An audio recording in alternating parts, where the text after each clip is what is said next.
урматтуу кыргыз элим, урматтуу мекендештер, мына бүгүн 27 май 2021 жыл. Өзүңүздөр көрүп тургандай Москва шаары.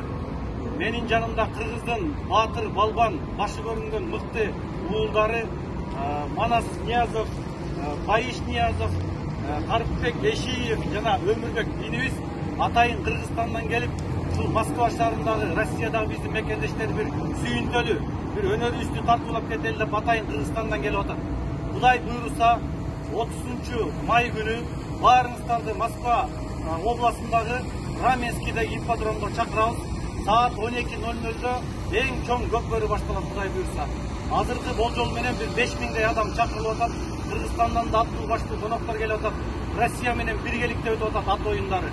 Ал жерде көкбөрү, кыргыз күрөшү, футбол, волейбол, кыргыздын улуттук оюндарын баары ойнолот, Кудай буйруса.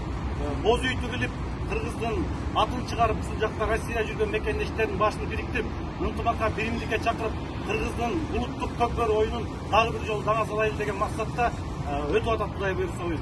Ошол оюнду уюштурган жигиттер Нурбек мырза, бул жакта байкелерибиз ынтымакта, биримдикте баарын чакырып, бүгүн башыбыз биригип сиздерге кайрылуу жасап отурабыз.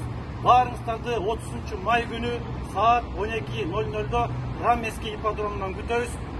Навигатордан Раменский ипподром деп бассаңыздар, туура ошол жерге чейин алып барат. Анда эмесе кийинки сөздү Нурбек мырзага берели, кыскача айтып кетсин дагы. Ассаламу алейкум, урматтуу мекендештер. Биз 3 күндөн бери жарыябыз толук болбой, кыскача роликтерди берип аттык. Биз сиздерди 30 май күнү баарыңыздарды күтөбүз. Бизге эң маанилүү күн болуп келип атат. Бул ипподром биз үчүн bundan бул жака эшик ачыла турган убакыт эми келип атат. Сиздердин активдүү катышып беришиңиздерди биз суранабыз.